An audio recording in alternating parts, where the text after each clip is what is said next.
para essa imagem. Vai lá, Camila Mendes, está na tela, hein? Essa enxurrada, rapaz, essa enxurrada aí, ó, carregada, rapaz, destruiu tudo, né? Olha lá, gente. Só que isso aí não é água da chuva, não. Não é água da chuva, não. Como assim, gente? Cadê Robertinha?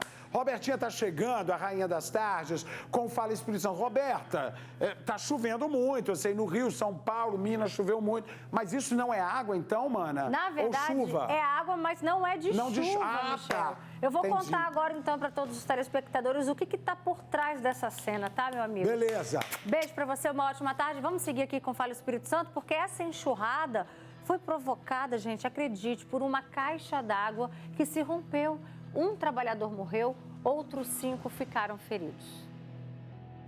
O vídeo registra o momento em que a lama toma conta das ruas. A correnteza foi tão forte que destruiu carros e casas. Um dos veículos atingiu a residência da Suzana. Meu quintal, meu carro, os móveis, tudo destruído. Muito triste, eu jamais imaginava que isso fosse acontecer, né? A caixa d'água estava sendo construída logo acima. A estrutura estava na fase final e iria abastecer 3 bairros. O rompimento aconteceu quando funcionários realizavam um teste no reservatório. Nós estamos construindo uma caixa d'água de 2.000 metros cúbicos e hoje a gente estava nas etapas de teste, subindo o nível de água dentro dessa caixa d'água. O funcionário de uma empresa terceirizada que trabalhava na obra morreu. Outros 5 funcionários e 4 moradores ficaram feridos. Uma perícia foi feita no local e deve apontar o que causou o rompimento. Suspeita-se que o trator que estava trabalhando no momento tenha batido no pé da caixa d'água e ela colapsou. A Sabesp afirmou que vai ressarcir os prejuízos e dar assistência às famílias atingidas. Quando você tem um acidente como houve hoje, ou você tem uma falha de projeto ou você tem uma falha de execução.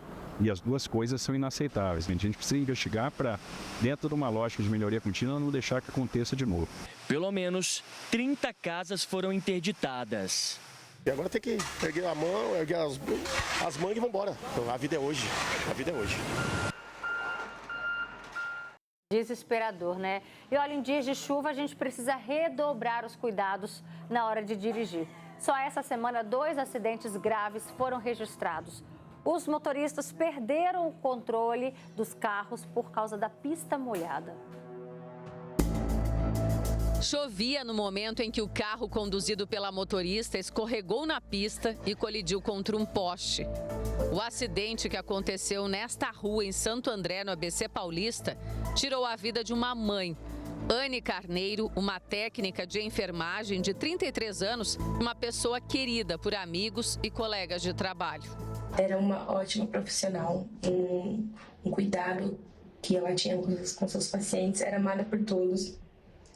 Por onde ela passava, ela deixava esse rastro dela, né? De alegria, de amor, de cuidado, uma super filha, uma super mãe, amiga, parceira. E ela vai fazer muita falta. A pista também estava molhada quando o Camaro, dirigido por um policial militar, perdeu o controle e bateu contra um poste. O agente saiu ferido, foi socorrido pelo helicóptero Águia e levado para um hospital de São Paulo. O asfalto molhado se torna um perigo para o motorista. É um risco frear bruscamente o carro, por exemplo, fazer uma curva e até mesmo subir uma ladeira.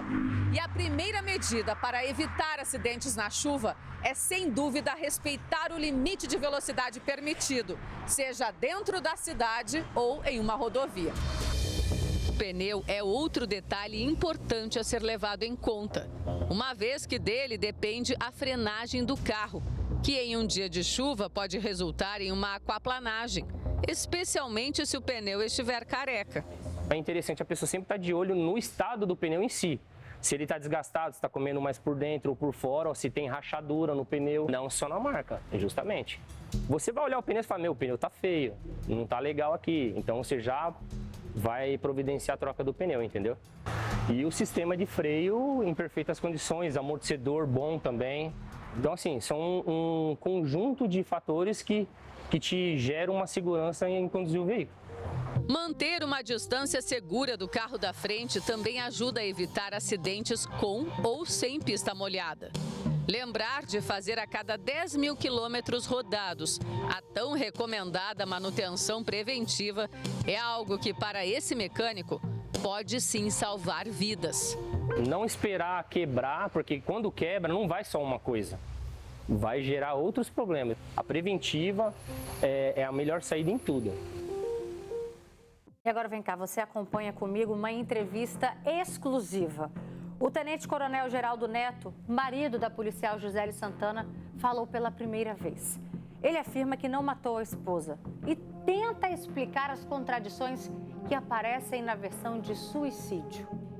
A gente estava dormindo em quartos separados aí já fazia 7 a 8 meses. Falei, olha, eu acho melhor a gente se separar mesmo e tal. Ela levantou, um pouco exaltada, me empurrou para fora do quarto. Aí eu fui até a área de serviço, peguei a minha toalha e fiquei tomando banho. Escutei um barulho que eu não soube definir no primeiro momento se aquilo seria um tiro ou ela teria batido novamente a porta. Aí quando eu abri a porta um pouquinho, deu para ver. Ela estava caída no meio da sala, com a cabeça no chão, tinha uma poça de sangue se formando ao redor da cabeça. No laudo complementar produzido pela polícia, foi revelada a existência de lesões no rosto e no pescoço da policial, compatíveis com pressão digital, que sugerem esganadura. Há também marcas de unha. Não foram encontradas lesões de defesa. Para essas marcas, o tenente-coronel deu uma explicação. Ele afirmou que podem ter sido causadas pela filha de 7 anos de Gisele durante uma visita que as duas fizeram a um parque de diversões 2 dias antes da morte. Sempre que a gente ia em parques, ela andava muito, depois de 1 hora que ela estava andando, ela pedia colo para a Gisele. E a Gisele pegava ela no colo, ela punha as perninhas entrelaçadas na cintura da mãe e segurava a mãe pelo pescoço, com as 2 mãozinhas no pescoço. E ali ficava, às vezes por 20, 30 minutos, até descansar as perninhas. Uma criança, pequena, de pequena estatura, vai ter muita dificuldade de pressionar um pescoço tão forte para ficar 2, 3 dias depois. Outro ponto que desperta a atenção é a forma como Gisele caiu depois do disparo. Com o dedo fora do gatilho. Então, nessa posição, para a pessoa cair dessa forma, é muito menos provável do que se ela tivesse caído com a arma, com o braço esticado, devido ao recuo que a arma de fogo tem. Ainda durante a entrevista ao jornalismo da Record, o tenente-coronel explicou por que tomou um segundo banho depois do disparo. Me deram 2 comprimidos de captopril para baixar a pressão e alguém, que eu não me recordo que foi, estava passando mal na hora, falou assim, se o senhor tomar um banho quente, vai causar vasodilatação das artérias, o sangue vai circular melhor e o senhor vai melhorar rapidamente. Sobre o sangue encontrado no box do banheiro, o coronel disse que não teria sido em decorrência desse banho, mas sim da presença de um socorrista no apartamento. Aí ele foi até o banheiro pegar uma toalha, ele entrou no meu banheiro, ele entrou dentro do box com os braços e as mãos sujas de sangue, com a bota suja de sangue. O que ele foi fazer no banheiro? Pegou a toalha minha que estava dentro do box, voltou até a sala. Esse bombeiro pode até confirmar que o chuveiro estava ligado. Geraldo Rosa Neto garante que não mexeu na cena do disparo e que a presença das 3 policiais femininas que foram limpar o apartamento horas depois foi um pedido do comandante dele. Foi assim, o meu comandante, para que preservasse a família da Gisele, porque depois da perícia, os pais da Gisele foram lá junto com 2 psicólogas para retirar roupas da Gisele e da filhinha dela. Então, pensando no bem-estar dos pais da Gisele, cordialmente o meu comandante pediu para alguns policiais, nesse horário eu não estava lá, eu estava na delegacia sendo ouvido, tá? A família da soldado Gisele sempre afirmou que ela era vítima de um relacionamento abusivo. Um vídeo mostra o tenente-coronel ameaçando tirar a própria vida caso fosse abandonado por Gisele. Então aquele vídeo da arma apontada contra a sua cabeça, aquele vídeo não é real? Não, aquilo lá é uma IA. Dá para saber se esse vídeo é real, se foi feito do celular dele ou se foi feito de celulares de terceiro ou com uso de aplicativo de inteligência artificial. Uma mensagem enviada para uma amiga e obtida pela Record revela que a soldado temia pela própria vida. Ela diz que tem que controlar o ciúme do marido e afirma que ele pode matá-la a qualquer hora. Eu nunca levantei a mão para minha esposa, eu nunca a agredi. A justiça determinou que o caso seja investigado como feminicídio. A polícia aguarda o resultado de laudos complementares. E a gente está acompanhando, né, todas as novidades desse caso. E agora a gente muda de assunto. Fim da festa para o Homem-Aranha do crime. O alvo dele, gente, eram apartamentos em bairros nobres. Mas agora a polícia encontrou o homem que foi levado para a cadeia. O homem sobe a parede do prédio com uma facilidade que impressiona. Em poucos segundos, alcança a janela de um apartamento no segundo andar, corta a tela de proteção e entra no imóvel. Ele usava de escalada para acessar os apartamentos das vítimas. Ele escalava o prédio, cortava a tela de proteção e realizava furto de objetos que ele encontrava ali, né, próximo. Evadia-se e acabava vendendo esses objetos na região central. Com o avanço das investigações, os passos do criminoso foram mapeados até a prisão no centro de São Paulo. Ele tem uma ficha quilométrica, né? Ele já foi surpreendido anteriormente roubando. Ele estava em livramento condicional também. Nós já mostramos o criminoso que ficou conhecido como Homem-Aranha em ação. Há pouco tempo, ele escalou um prédio, entrou no apartamento, mas não conseguiu roubar nada porque o furto foi interrompido por um cãozinho da raça Yorkshire. Olha, gente, o advogado foi preso durante uma blitz porque dirigia uma viatura descaracterizada da Polícia Civil. O veículo, na verdade, de uso oficial, era da esposa dele, que é delegada. E ela também foi detida horas depois. A blitz em Belo Horizonte tinha um alvo, uma viatura descaracterizada da Polícia Civil. Quem dirigia o veículo era Renan Rachid Vieira, marido de Vanessa Santana Vieira, delegada de São José da Lapa, na região metropolitana de Belo Horizonte. Segundo o boletim de ocorrência, o caso passou a ser investigado pela Corregedoria depois de uma denúncia anônima. A acusação era de que Renan usava a viatura descaracterizada para se deslocar ao local de trabalho. A Polícia Civil informou que Renan foi preso em flagrante. Uma equipe da Corregedoria foi até a casa da delegada e depois de ser ouvida, ela também foi detida. O caso foi registrado como crime de peculato. A polícia reforçou que não compactua com desvios de conduta dos servidores. O particular não pode fazer o uso de um bem público. No caso, esse veículo, ele estava sob a responsabilidade da delegada, então era ela quem deveria fazer o uso desse bem público, e não um particular, seja ele quem for. O casal passou por audiência de custódia e foi liberado sob pagamento de fiança. E olha, 13 pessoas foram presas suspeitas de uma ligação com uma rede de comercialização ilegal de canetas emagrecedoras. Olha aí. Segundo a investigação, o dentista Gustavo Gesteira seria o chefe da quadrilha e foi preso na operação. A mulher dele, que é médica, foi conduzida para a delegacia para prestar esclarecimento e liberada. De acordo com a polícia, a médica fornecia receitas com a prescrição do medicamento usado para emagrecimento. Assim, o dentista conseguia importar as canetas. O produto era então fracionado em doses menores e repassado para farmácias de manipulação, clínicas de estética e até para hospitais. Gustavo também é dono de uma farmácia no bairro de Alto Padrão, em Salvador, onde as canetas eram manipuladas. 57 mandados de busca e apreensão foram cumpridos em Salvador e região metropolitana. O engenheiro químico Cláudio Ferreira, que seria o responsável por comercializar o produto nas redes sociais, está entre os 13 presos. Tinha um que utilizava da clínica odontológica, da clínica médica, para poder estar vendendo essas canetas de forma ilícita. Outros através de redes sociais, já que também tivemos influenciadores digitais presos, assim como também esteticistas que faziam essa venda e aplicação em clínicas estéticas. As defesas dos suspeitos não foram localizadas. Em São Paulo, esta farmácia de manipulação também foi alvo da operação. Foram apreendidos vários medicamentos. E agora vem cá, presta atenção, porque 2 pessoas foram mortas em Ulisses Guimarães, Vila Velha. Nesse momento, a situação por lá está tensa e a gente vai ao vivo com a Marla Bermudes, porque ela está trazendo detalhes de tudo que está acontecendo na região. Boa tarde, minha amiga. Boa tarde, Robertinha. Vamos ao vivo. Vamos andando, Carvalho, mostrar para a Robertinha e para todas as pessoas que estão acompanhando o Fala Espírito Santo. Nesse momento, um ônibus pegando fogo aqui na entrada do bairro 23 de Maio, Ulisses Guimarães. Tudo começou por volta de meio-dia e meio, quando vários rapazes entraram na principal rua de Ulisses Guimarães atirando.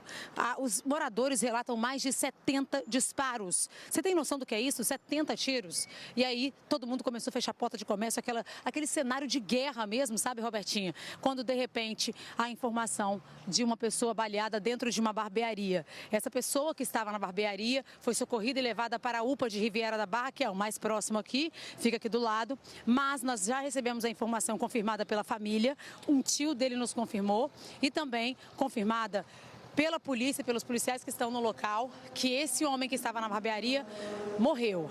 E aí, logo em seguida, nós chegamos ao bairro e também descobrimos que um jovem de 25 anos também perdeu a vida. Então, pelo que nós confirmamos até o momento, 2 pessoas perderam a vida neste bang-bang que acontece aqui já há mais de uma semana. E aí, enquanto a gente estava lá, a gente recebeu essa informação. Ônibus da linha 669, ao vivo no Fala Espírito Santo, ele foi apedrejado. Você está vendo aí, ó, que tem marca de pedra na janela do ônibus, né? E também muita fumaça lá dentro. E aqui a informação é de que eles teriam depredado esse ônibus. O Corpo de Bombeiros estava aqui até o momento. Você vê que tem um pouco de fumaça ainda. A gente não entendeu ainda a dinâmica do que aconteceu aqui na entrada do bairro, porque a gente estava lá dentro cobrindo o duplo homicídio. Mas viemos correndo e chegamos aqui agora e já identificamos que o motorista está lá dentro. Parece que tentaram colocar fogo, porque parece que tem um pouco de fumaça, e depredaram o ônibus aqui na frente. Agora, quem fez, quantas pessoas fizeram, essa informação nós ainda não temos. A gente vai falar o que é ao vivo, eu nem sei se pode. Seu motorista, alguém se machucou? Ninguém se machucou? Tinha muita gente no ônibus? Mais ou menos quantos passageiros? Uns 30 passageiros aqui. Quantas pessoas pararam o ônibus? O senhor sabe dizer? 5 meninos? 5 rapazes, então. Tentaram colocar fogo?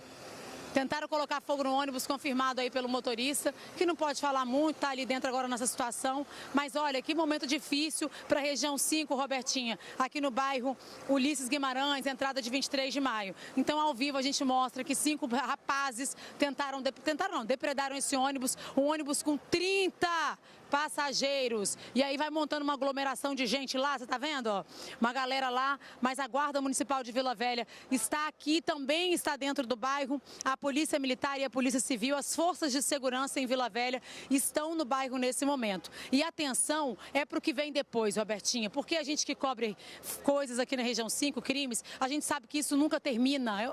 Vira uma verdadeira guerra. Por quê? Porque começa e aí tem revide, é uma loucura. Então a gente continua por aqui e a qualquer momento a gente volta com mais informações ao vivo. Obrigada, Marla Bermudes. São 2h19.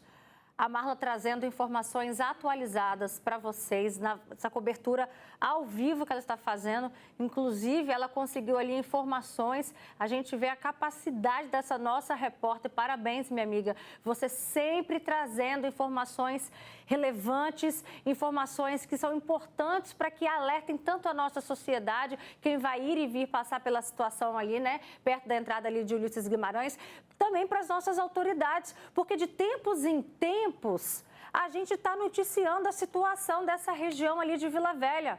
Isso não é de hoje, tá? Então, mais informações vocês acompanham aqui no nosso jornalismo e também no Cidade Alerta com Fernando Fuli, tá? Marla, um beijo para você. Vamos seguindo agora o programa, porque uma idosa foi vítima de sequestro relâmpago.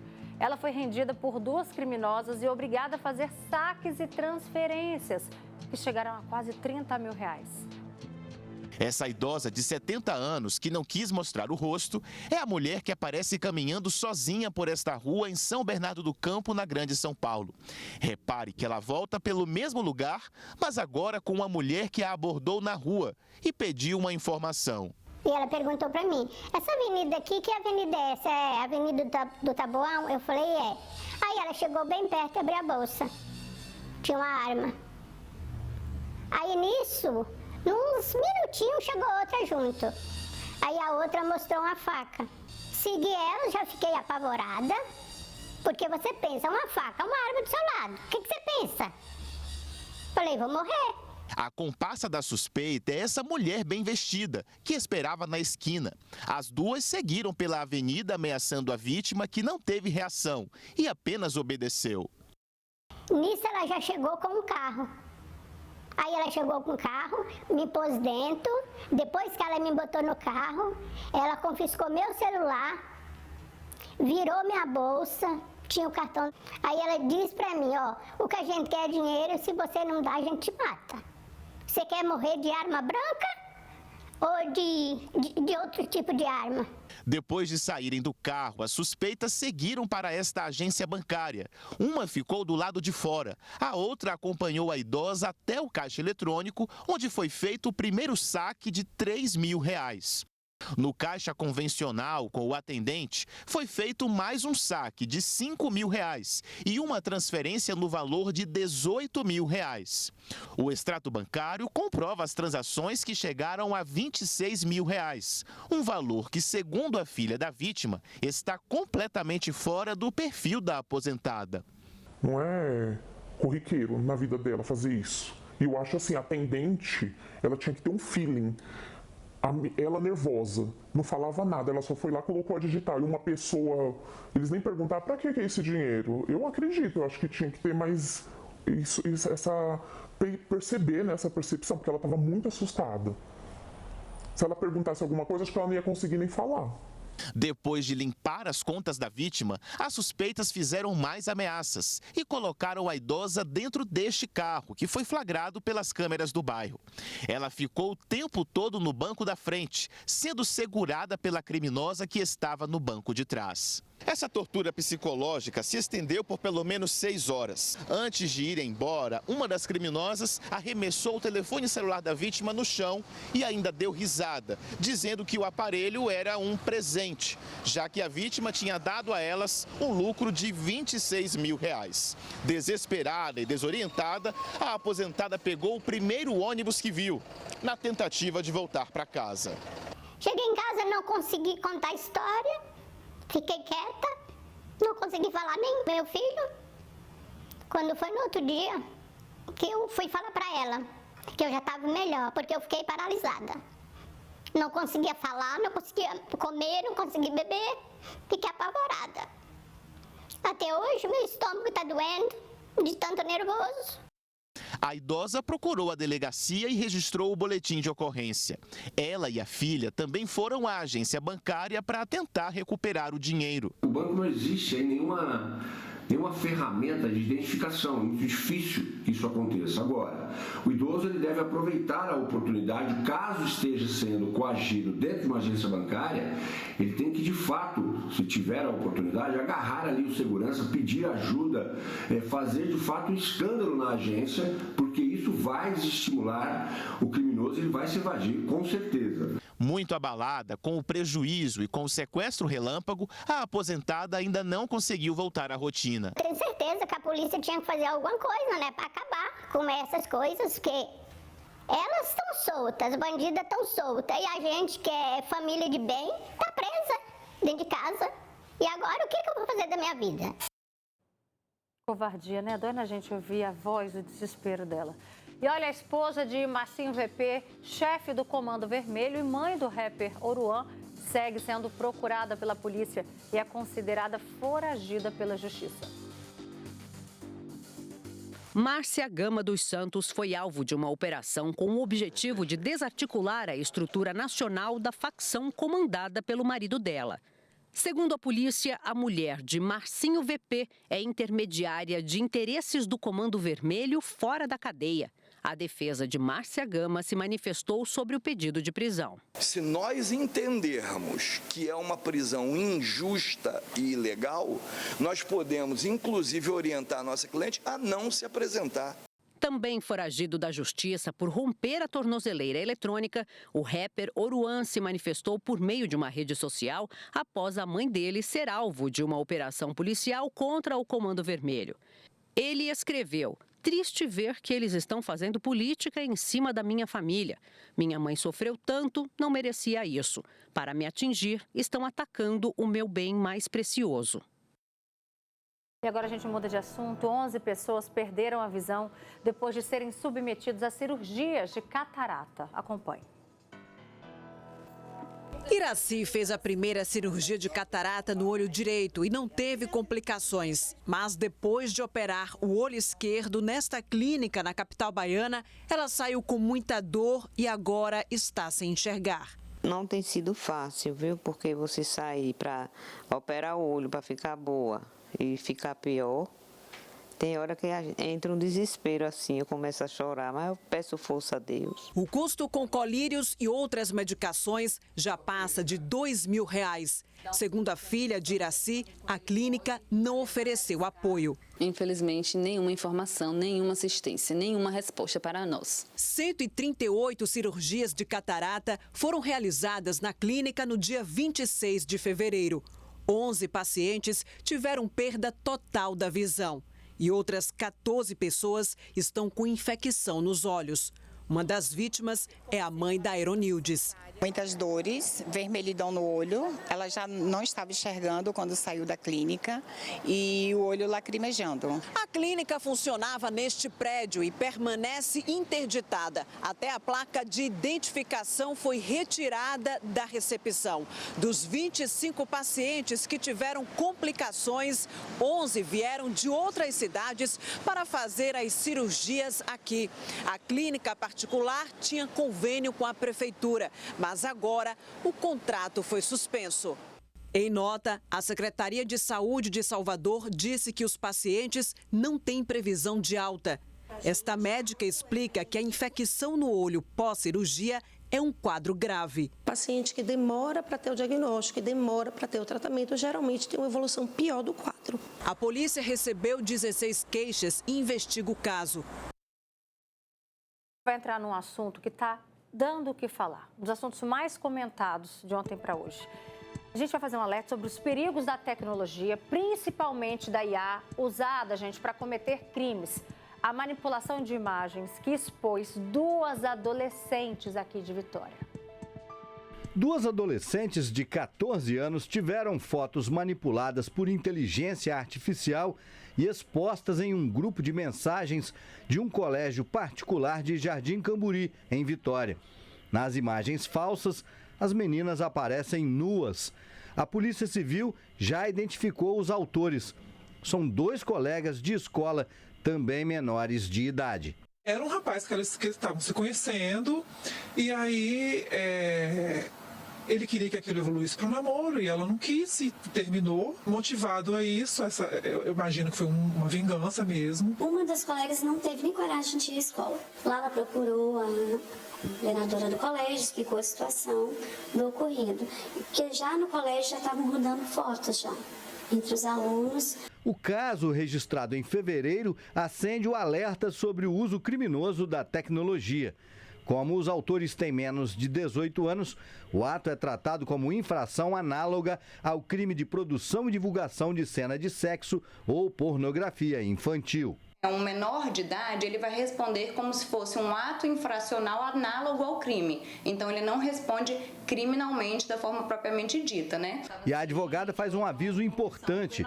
A lei não atinge apenas quem cria o conteúdo falso. Quem compartilha ou ajuda a disseminar o material também pode ser responsabilizado. Se recebeu por acidente, deleta, comunica aos responsáveis para que todos tomem ciência e tomem as providências devidas. Nunca ficar repassando imagem, guardando imagem. A velocidade com que a tecnologia se desenvolve exige a mesma rapidez por parte de quem fiscaliza. Para se ter uma ideia, até setembro do ano passado, bastava uma autodeclaração para qualquer um acessar um site com conteúdo adulto. Era só clicar em sim na pergunta: você tem mais de 18 anos? Os especialistas em tecnologia dizem que é necessário haver regras mais rígidas também para o uso das ferramentas de inteligência artificial. O poder público precisa legislar sobre isso e responsabilizar também essas plataformas como corresponsáveis por esse tipo de utilização indevida da imagem de outras pessoas, por exemplo. Mas a solução não passa apenas por algoritmos ou leis. Para o professor da UFES, a vigilância começa dentro de casa, com a orientação direta das famílias sobre o comportamento digital dos filhos. Mas é preciso você estar ali próximo, entendendo como o seu filho utiliza a internet, de que forma ele está atuando, utilizando essas ferramentas, para que casos assim não ocorram, né? Em nota, o colégio informou que assim que soube do caso, adotou todas as medidas pedagógicas e disciplinares e comunicou o fato às autoridades competentes. A Delegacia Especializada de Adolescentes em Conflito com a Lei afirmou que a investigação segue em sigilo absoluto por envolver menores de idade. Olha, nós fizemos contato com a mãe de um dos adolescentes, mas não tivemos retorno. Tentamos identificar a defesa do outro adolescente, mas também sem sucesso. E o espaço, gente, segue aberto, tá? Agora vamos lá, presta atenção. Aconteceu com essas meninas, mas poderia ser com qualquer uma de nós. Poderia ser com a sua filha. Já parou para pensar? Todas estamos vulneráveis. E apesar dessas fotos serem uma montagem, existe o constrangimento, a vergonha, o medo dessas adolescentes. Isso é real. E esse é o nosso assunto de agora. Você consegue imaginar como é que fica o zum, o burburinho na escola no dia seguinte? O constrangimento dessas adolescentes? Luana Marocco está aqui para falar para a gente sobre esse assunto. Ela é psicóloga. Obrigada, Lu, pela sua presença, viu? Boa tarde. A gente convidou também a psicopedagoga, a Deise. Obrigada, Deise, pela sua participação. Porque esse assunto precisa muito também ser debatido, não é só em casa, mas também nas escolas. E ela vai falar para a gente de que forma. Obrigada também pela sua presença aqui com a gente. E a Josimara Freire, ela é mãe, não é isso? São duas meninas, Josi? É um casal. Um casal, né? Perdão. E é interessante, né, ser um casal justamente porque a gente precisa falar tanto para os meninos quanto para as meninas também. Como é que você recebe essa informação? A que ponto chegou esse abuso digital, né? Boa tarde, Roberta. Boa tarde aos telespectadores. É interessante, a gente se preocupa tanto, Roberta, com o estranho.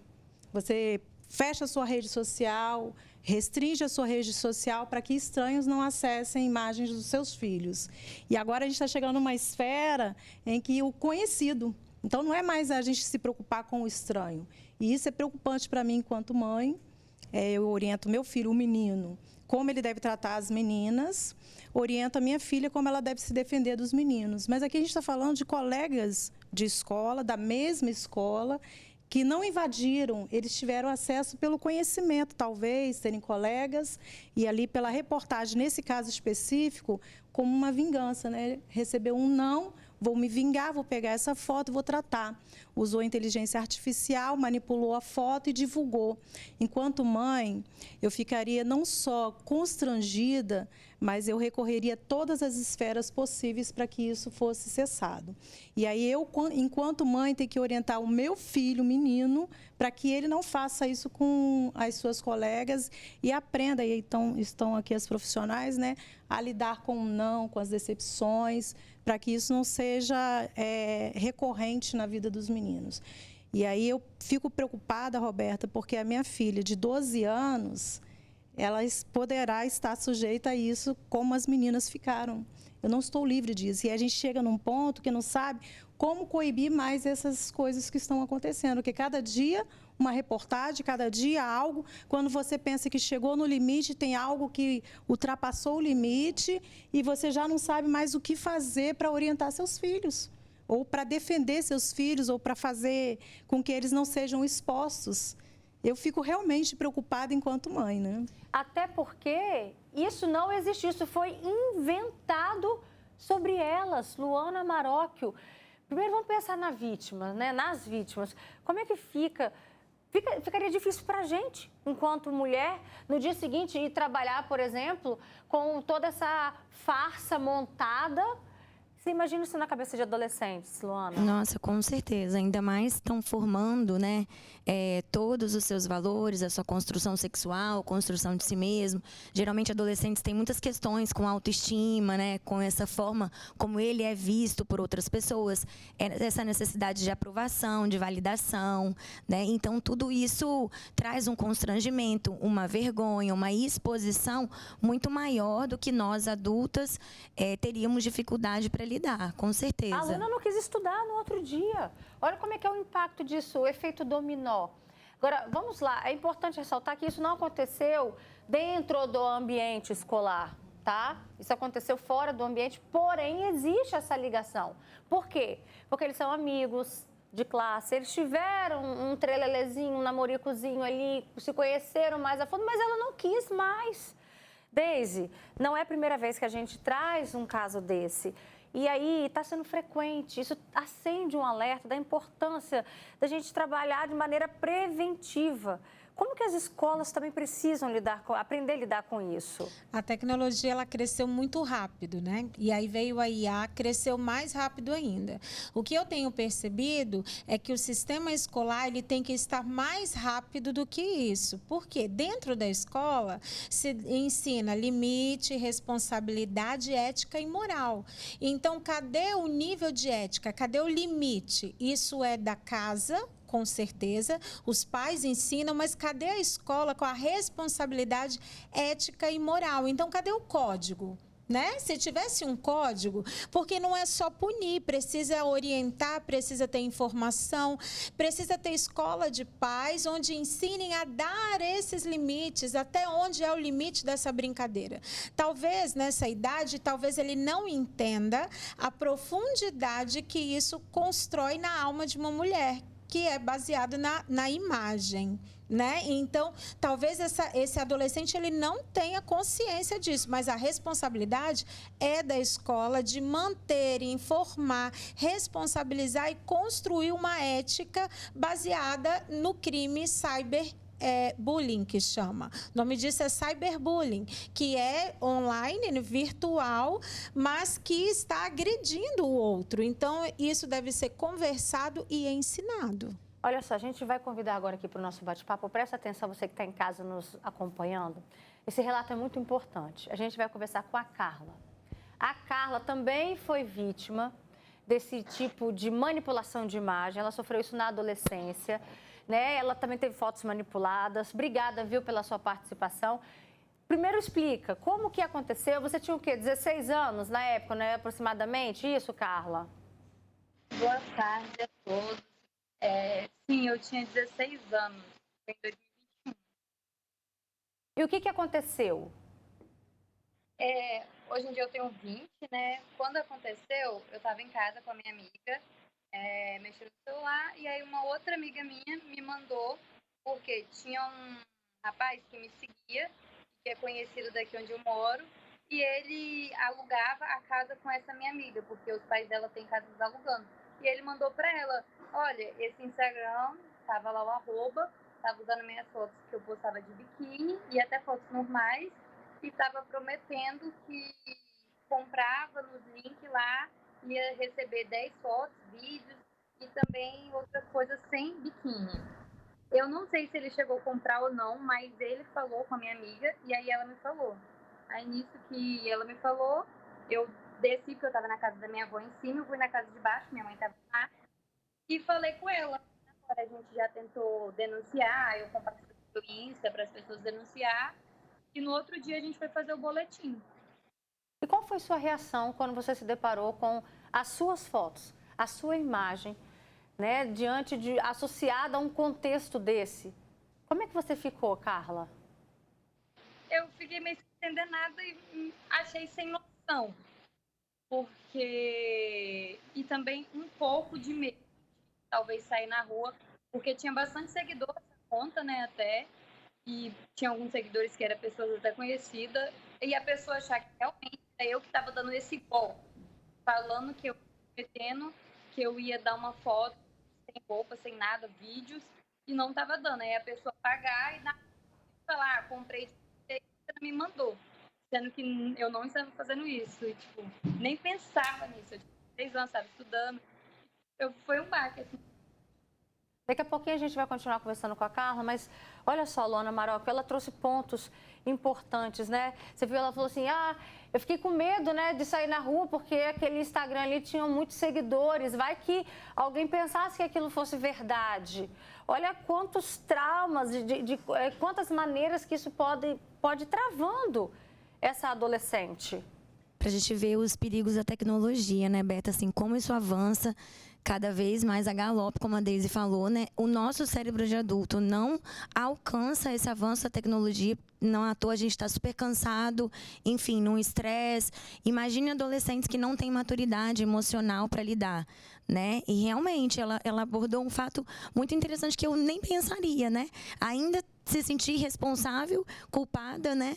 Por alguém estar esperando algo que, em tese, ela havia prometido e nem era ela, né? Temos aqui participações, você aí de casa pode mandar para a gente seu relato, sua opinião, um próprio medo, ou então algo que já tenha acontecido com os seus filhos. Vamos lá, a Alessandra Ribeiro de Nova Carapina fala, eu penso que a tecnologia avançou bastante e com isso a falta de informação, né, despertando a curiosidade dos nossos adolescentes. Eu penso que deveria ter uma superfiscalização tanto dos pais quanto do próprio criador.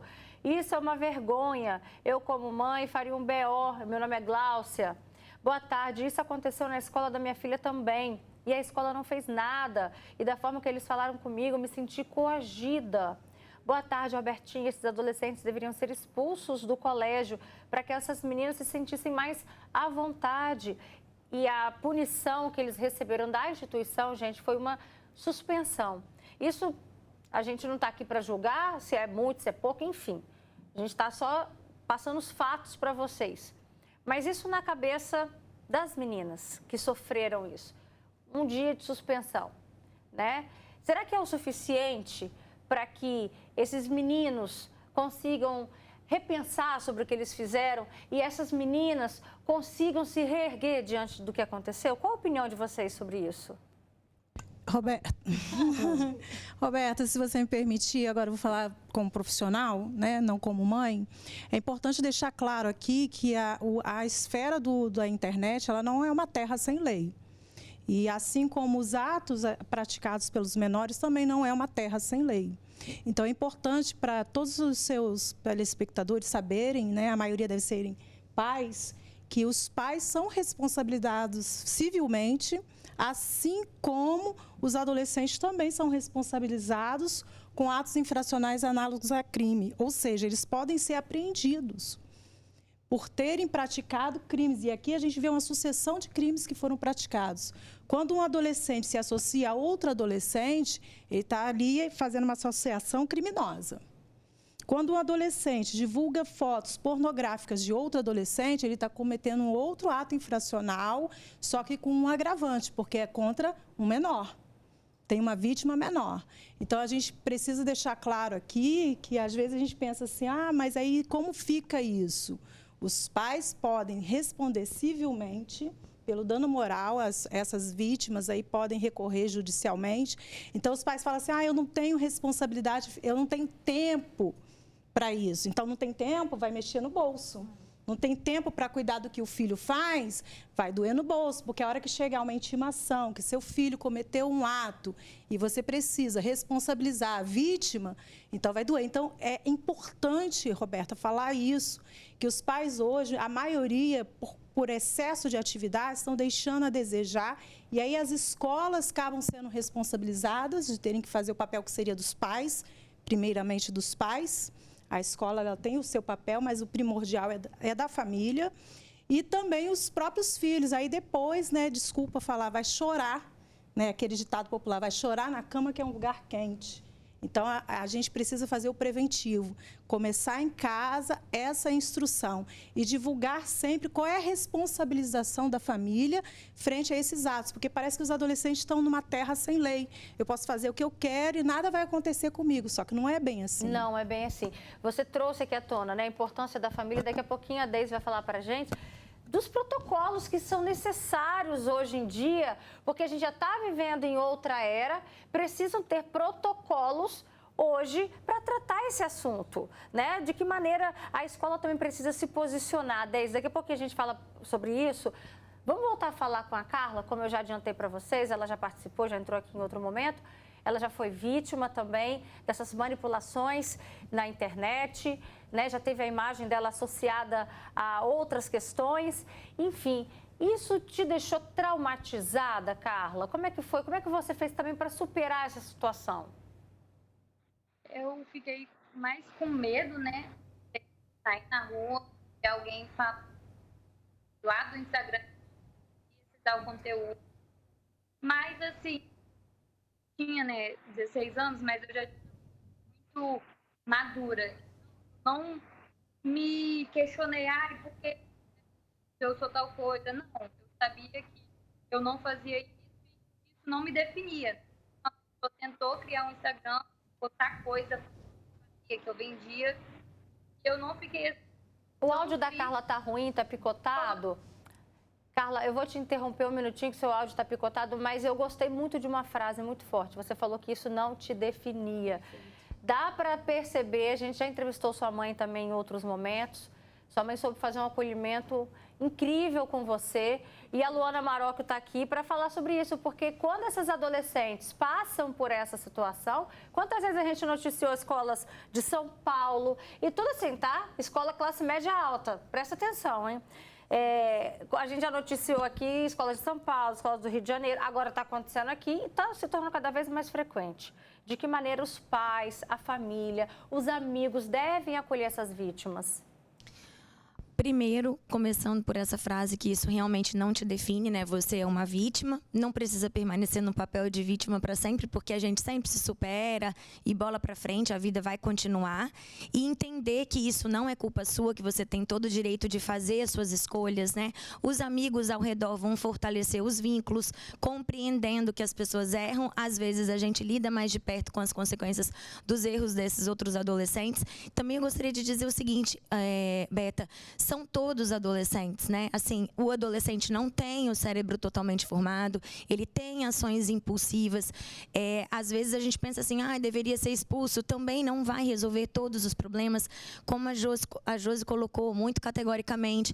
É preciso, sim, uma presença, não adianta você dar para o seu filho uma bicicletinha elétrica, achar que ele vai para a escola sozinho, esquenta comida sozinho, que já está tudo resolvido para ele. Ele tem milhões de dúvidas, milhões de questões, ele tem a necessidade de pertencimento, de validação, de aprovação, eles lidam com rejeição o tempo todo, as adolescentes vão lidar com essa exposição agora. Então, assim, os pais vão acolher, vão mostrar os valores para elas, né? Vão dizer, não é culpa sua, minha filha, nós vamos enfrentar isso juntos. O apoio, a presença. Uma criança e um adolescente precisam de presença, hoje mais do que nunca.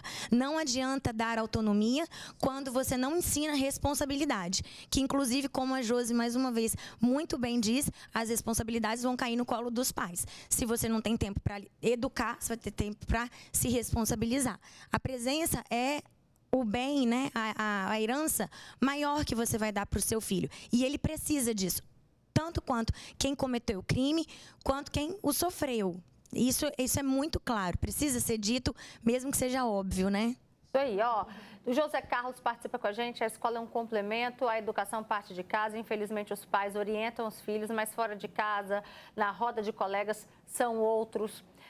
Meu bem, hoje em dia essas crianças e adolescentes são mais inteligentes do que pensa, principalmente se tratando de internet.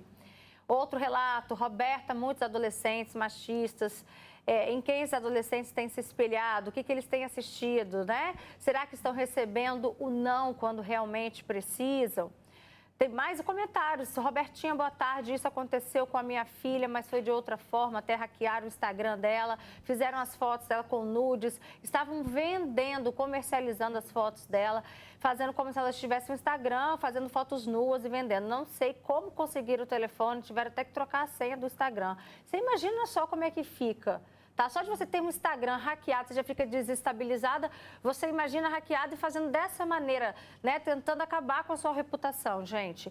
Na minha opinião, os responsáveis são os próprios pais que dão educação aos filhos e quando acontece isso, vão reclamar, enfim, né? Isso reacende na gente várias camadas para a gente prestar atenção. É dos pais, é da escola também. E aí eu tinha deixado uma pergunta para a Deise. Esses protocolos, Deise, de que maneira? Por exemplo, tem amiguinho na escola que recebe isso e compartilha, né? O que deveria estar já como regra clara numa situação dessa? Você lembra, eu não sei se é da sua época, mas, né, pelo menos da minha época, talvez dela, a gente tinha uma matéria na escola, cívica e moral.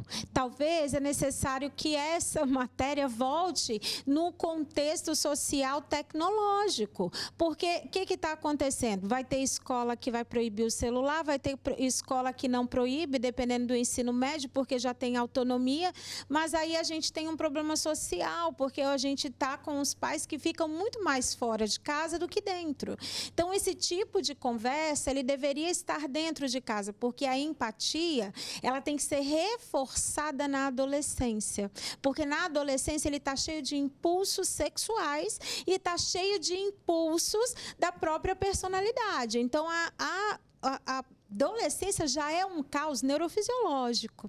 Então, eu teria que ter um reforço maior, tanto da escola, porque você entende que qual é o limite, né, que eu vou dar para um adolescente de 16 anos que ele tem a pseudo-autonomia de estar com o celular dele. Qual é? E aí não é a escola, né? Aconteceu fora da escola, mas eram os amigos da escola. Você entende que o sistema está perdido? Então, de repente, a gente vai ter que retroceder um pouco e lembrar daquelas matérias. Aí a gente escuta assim, às vezes, não, mas na escola do meu filho tem palestra. Será que no momento que a gente está vivendo, com toda essa frequência, a palestra resolve? Não vai resolver, porque é processual, é dentro de uma educação, é dentro de uma escola onde ensine, olha, por que isso aqui ofende? Porque você mexe na empatia. Empatia é ensinada, a gente não nasce com ela. Aí a gente já tem um problema, porque se o pai não ensina um filho, igual você falou, né? A Josi disse assim, eu ensino meu filho como uma mulher deve ser tratada. E como ensina? Mostrando o que reverbera no outro. A sensação que eu tenho é que as pessoas, elas perderam o que é empatia. Eu não consigo adentrar e entender que dói no outro. E se adolescentes estão agindo dessa maneira, sem nenhuma empatia, imagina isso adulto, hein? Complicado, hein? Complicado. Só para finalizar, cadê? Chegaram mais participações aqui. Boa tarde. Esses adolescentes têm sim consciência do que fazem, não vamos passar pano. Hoje os nossos adolescentes têm acesso a informações sobre crimes digitais. Olha, na minha época, tem gente comentando aqui, Deise, era educação cívica e moral. Eu creio que as escolas deveriam realizar palestras educacionais, mais do que palestras, né? A gente até debateu aqui, a fim de melhorar o caráter dos futuros homens. Falando nessa história de caráter dos futuros homens, só para finalizar esse assunto, olha que interessante, pelo menos houve um comportamento plausível nessa história. A gente ainda não chegou até essa mãe, mas que essa mãe, quando souber desse momento aqui, ela vai saber que nós estamos falando dela. Um dos meninos da turma, quando recebeu essa foto, sabe o que ele fez? Chegou e contou para a menina vítima. Falou, olha só o que estão fazendo com você. E olha, chegou para os meninos e falou, isso não é legal. Parabéns para a mãe desse menino, parabéns para o pai desse menino. A gente está aqui falando de exemplos ruins, mas vamos enaltecer também, né, esse comportamento desse adolescente, né, Luana? Você sempre fala, né, se todo mundo fosse ruim, a humanidade já tinha acabado, né? Com certeza, ainda tem muitos pais presentes e é sempre aquilo, né? Começa lá atrás, começa na primeira infância, nos primeiros passos. Eu gostaria de deixar só 2 recadinhos, Beto, para os pais que estão me assistindo. Busquem conhecer o que é a transição da adolescência, não é aborrecência, é um processo lindo que seu filho pode viver com uma experiência incrível. Tem uma série que se chama Adolescência, se eu não me engano. Ela é excelente, são 4 episódios que ensina pra caramba como é essa internalização do adolescente estar vivenciando. E para você, adolescente, eu gostaria de te deixar um recado.